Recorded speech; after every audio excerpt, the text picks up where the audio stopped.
What's going on, y'all? This is Dana Polk Jr., Master Executive 8. And in this video, I'm going to be talking about Set.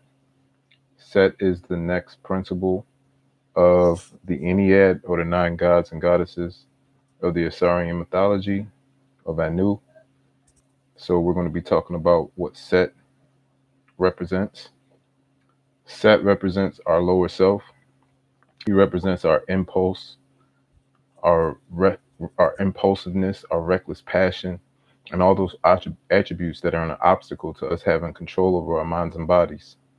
He represents those desires we have towards both pain and pleasure in our existence.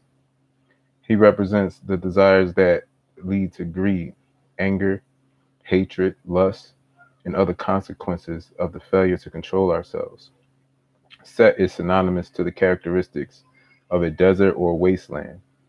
Selfish, argumentative, and egoistic tendencies um, represent this principle. So the expression of this principle leads to one not having peace and constantly being agitated because of a sense of entitlement.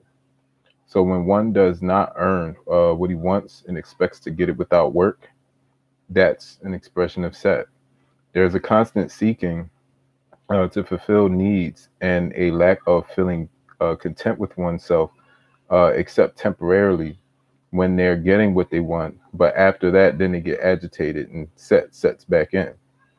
So this agitation is represented by the hook or the crook that you see Set holding.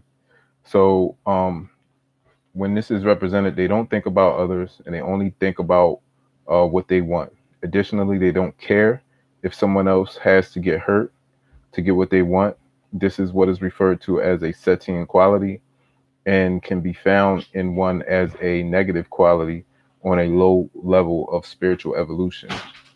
So when one is acting out of their ego, they destroy their ability to use reason. They give in to their desires easily because they're led by impulse and emotion. Similar to the story of how Set brought down Asar, we are also brought down by ego, selfishness, desire, greed, hatred, anxiety, and lust, and etc.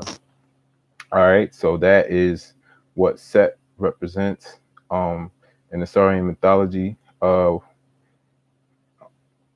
Basically, he represents the lower self, and it's this is important because if this aspect or principle of us is not put into its place, we can walk around controlled by our emotions and by our impulses, and basically cause harm to ourselves and others. And this is also important because remember, this Egyptian yoga is an entire system. So we want to bring awareness to these principles and be aware of them when it comes to controlling our bodies and our minds. So in the next video, I'm gonna go into the next deity or principle that we'll be talking about, and we'll continue on with the characters behind the Asarian mythology. Um, and yeah, if you like this video, like it.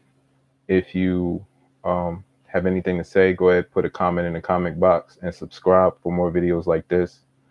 And what I'm going to do is actually make a separate channel with just all this information about the Egyptian philosophy and mythology surrounding Egyptian yoga. All right. So I thank you guys for joining me, and I'll talk to y'all later.